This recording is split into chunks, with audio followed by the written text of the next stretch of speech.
नमस्कार साथियों, good morning.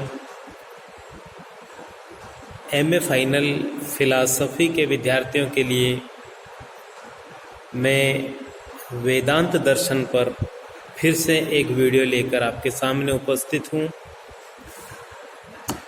कल का जो वीडियो था उसमें हमने ये जानने का प्रयास किया कि दर्शन क्या होता है। मेरी चर्चा का जो केंद्र बिंदु था वो ये था कि एक एमए फाइनल के स्टूडेंट्स से यदि फिलॉसफी से बाहर के विषय का कोई व्यक्ति ये पूछे और जानना चाहे कि फिलॉसफी क्या होती है, तो बेसिक रूप से एमए फाइनल के स्टूडेंट्स को इतना पता होना ही चाहिए कि वह उस व्यक्ति को उसके प्रश्न के जवाब में संतुष्ट कर सके। जब हम कोई मूल पुस्तक पढ़ते हैं जो दर्शन की व्याख्या के निमित्त लिखी गई है, जिसमें अनेक दार्शनिकों का परिचय दिया गया है, उस पुस्तक को पढ़ने पर दर्शन की बहुत सारी परिभाषाएं हमारे सामने उपस्थित होती हैं। कल भी हमने कुछ बातें की थी, मैं थोड़ी सी चर्चा आज फिर कर रहा हूं और फिर हम थोड़ा आगे बढ़ेंगे।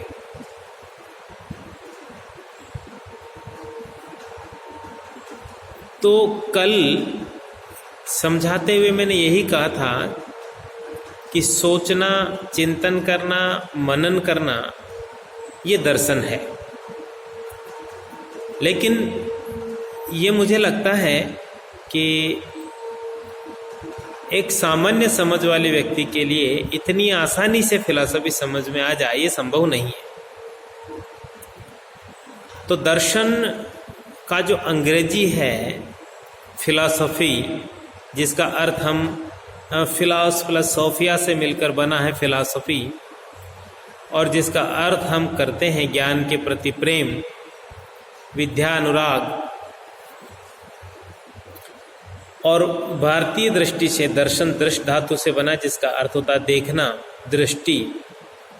इन दोनों ही आधारों पर फिलॉसफी से तात्पर्य होता है कि जो वर्तमान में हमारे सामने जो इंद्रियानुभव में जो चीज़ें आ रही हैं, इन सब के कारण को देखना, कारण को जानना, उसका ज्ञान प्राप्त करना, उसके ज्ञान के प्रति अनुराग होना, ये फिलॉसफी है। एक दृष्टि से देखा जाए तो हर व्यक्ति फिलॉसफर है, हर व्यक्ति दार्शनिक है। क्यों? क्योंकि कभी न कभी हर व्यक्ति के मनस में ये प्रश्न अवश्य उपस्थित होते हैं। और मेरा मानना ये है कि जीवन और जगत के जितने भी रहस्य हैं, अनसुलझे सवाल हैं, उन अनसुलझे सवालों को सुलझाने का, इन रहस्यों को जानना और समझने का जब भी हम प्रयास करते हैं तो वो फिलॉसफी बन जाती है। लेकिन अंतर ये है एक सामान्य व्यक्ति की फिलॉसफी में और एक दार्शनिक जो प्रतिभा से है, जन्म से है। अंतर ये है कि जो दार्शनिक है वो किसी भी समस्या पर अनवरत विचार करता है, बिना रुके विचार करता है, एक लंबी साधना के रूप में, और एक व्यवस्थित रूप से, सुव्यवस्थित सिस्टम के रूप में हमारे सामने एक सिद्धांत या एक पद्धति या एक थ्योरी प्रस्तुत करता है, जिसके निमित्त उसकी रचनाएं भी हो सकती हैं, उसके शिष्य वगैरह भी हो सकते हैं जो उसकी बात को आगे बढ़ाते हो। तो चूंकि सोचता तो साधारण मनुष्य भी है, लेकिन उसकी सोच एक क्षणिक होती है, क्षण भर के लिए होती है। लेकिन फिलॉसफर जो है, दार्शनिक जो है, उसकी चिंतन अनवरत चलता है, निरंतर चलता है, आजन्म चलता है। और वो अपनी इस चिंतन को लोगों को समझाने के लिए अनेक अनेक रचनाओं के माध्यम से प्रस्तुत करता है। तो जन्म क्यों होता है, मृत्यु क्यों होती है, इसे मृत्यु के बाद क्या होता है, आत्मा है या नहीं है, इस सृष्टि का निर्माण किसने किया, सृष्टि निर्माण करने वाला तो एक है या अनेक हैं या एक से अधिक है तो उनका संबंध क्या है और उनका स्वरूप क्या है, उनका हमें ज्ञान कैसे होता है, मनुष्य के जीवन का वास्तविक लक्ष्य क्या है, क्या करना चाहिए क्या नहीं करना चाहिए, आदि आदि जब प्रश्नों पर विचार करते हैं तो फिलॉसफी बन जाती। तो इस प्रकार भारत में अति प्राचीन काल से अनेक पद्धतियां दर्शन के रूप में चलती आई। षड्दर्शन जिनमें सबसे प्रमुख है, और चार्वाक, जैन और बौद्ध ये तीन अन्य विचारधाराएं भी हैं। षड्दर्शन में सांख्य, योग, न्याय, वैशेषिक, मीमांसा और वेदांत, इनको हम शामिल करते हैं। और पाश्चात्य दर्शन में भी इसी तरह से बहुत सारी दार्शनिक विचारधाराएं पनपी, विकसित हुई, पल्लवित हुई, और 2500 वर्ष पूर्व के आसपास से हम देखते हैं कि वहाँ भी एक से बढ़कर एक फिलोसोफर हुए।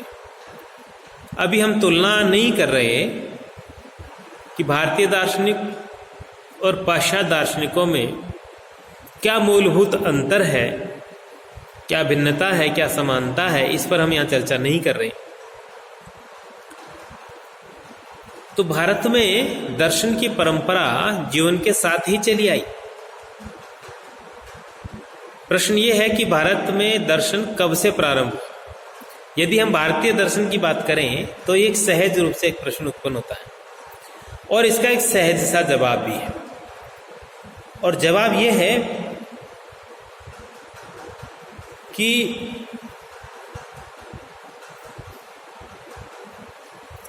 वेद विश्व साहित्य में सबसे प्राचीन ग्रंथ माने जाते हैं। तो जितने प्राचीन वेद हैं उतना ही प्राचीन भारतीय दर्शन है। लेकिन वैदिक कालीन फिलॉसफी बाह्य जगत पर केंद्रित थी, आंतरिक जगत पर नहीं थी। और वेदों का जो विस्तार हुआ, उपवेद बने, ब्राह्मण ग्रंथ बने, आरण्यक ग्रंथ बने, उपनिषद बने, और बहुत सारे अन्य ग्रंथों की रचना हुई वेदों की कठिनता को सरल करने के लिए। और इसी प्रयास में धीरे धीरे उपनिषदों का जन्म हुआ। उपनिषद शुद्ध रूप से दार्शनिक ग्रंथ हैं, ऐसा माना जाता है। यद्यपि उपनिषदों की संख्या को लेकर थोड़ा सा विवाद हो सकता है, पर 108 उपनिषद हैं 108 उपनिषद हैं, ये निर्विवाद है। और उनमें से 11 या 12 उपनिषद इसलिए प्रमुख माने गए क्योंकि उन पर शंकराचार्य द्वारा लिखित भाष्य उपलब्ध है। बाकी ग्रंथों में 108 प्रमुख उपनिषदों के नाम हैं, और कुछ लोगों ने, मैं सोचता हूँ, आरण्यक ग्रंथ और ब्राह्मण ग्रंथ, उपवेद आदि सबको मिलाकर उपनिषदों की संख्या भी बढ़ा दी, वेदों की संख्या बढ़ा दी, सॉरी। तो हम जिस पेपर पर या जिस सब्जेक्ट पर बात कर रहे हैं फिलॉसफी में, वह है वेदांत दर्शन। वेदांत दर्शन में हम अद्वैत वेदांत यानी शंकराचार्य, क्या बोला मैंने, अद्वैत वेदांत यानी शंकराचार्य का अन्य वैष्णव वेदांतियों से तुलनात्मक अध्ययन करेंगे। अन्य वैष्णव वेदांतियों में कौन कौन आता है, कल भी बात की थी, मैं आज फिर नाम दे रहा हूं।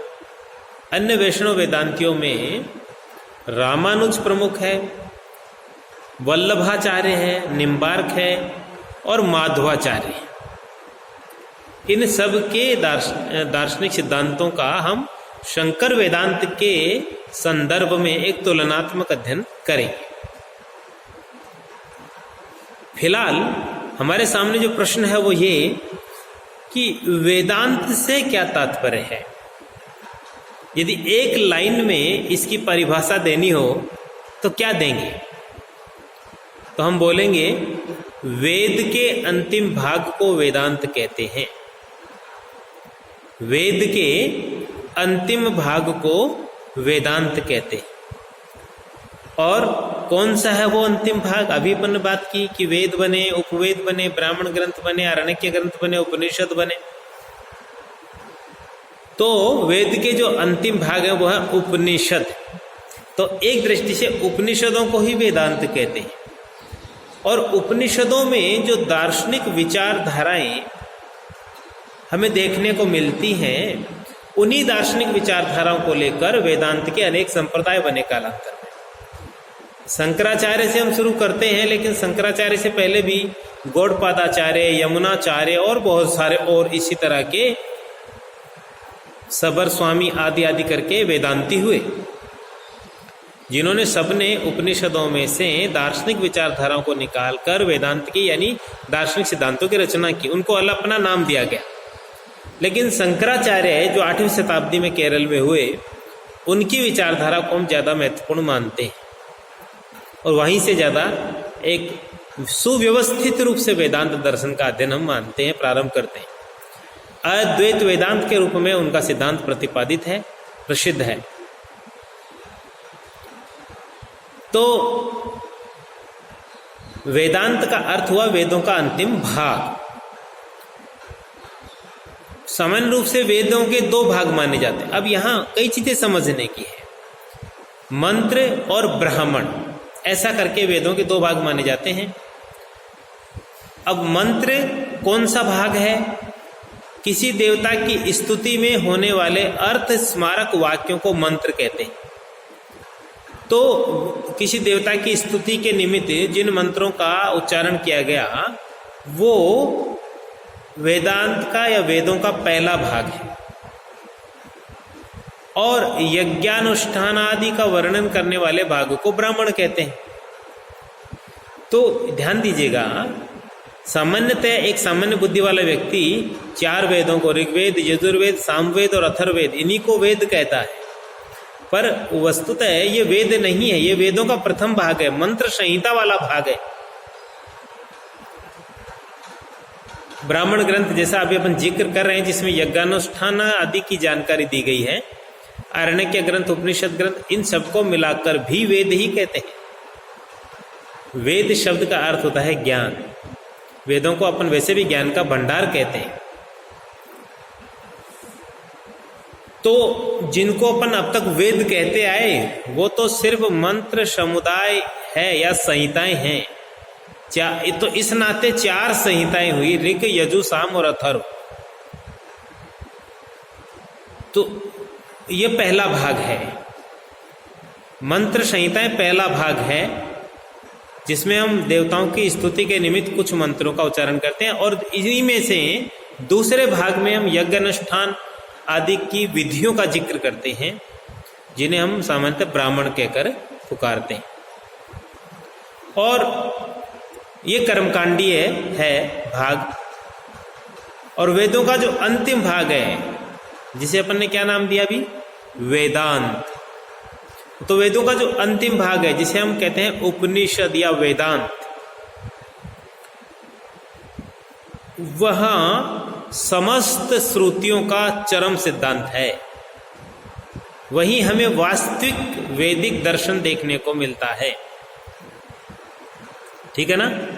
तो ये मैंने बहुत ही संक्षेप में वेदांत दर्शन का प्रारंभ बताने का प्रयास किया। दर्शन क्या होता है ये समझाया और वेदांत का प्रारंभ समझाया। वेदांत से क्या अर्थ है, धीरे धीरे हम आगे बढ़ेंगे, बोर नहीं होना, समझदारी से ध्यान से समझना है। आज फिलहाल इतना ही। जय हिंद, जय भारत।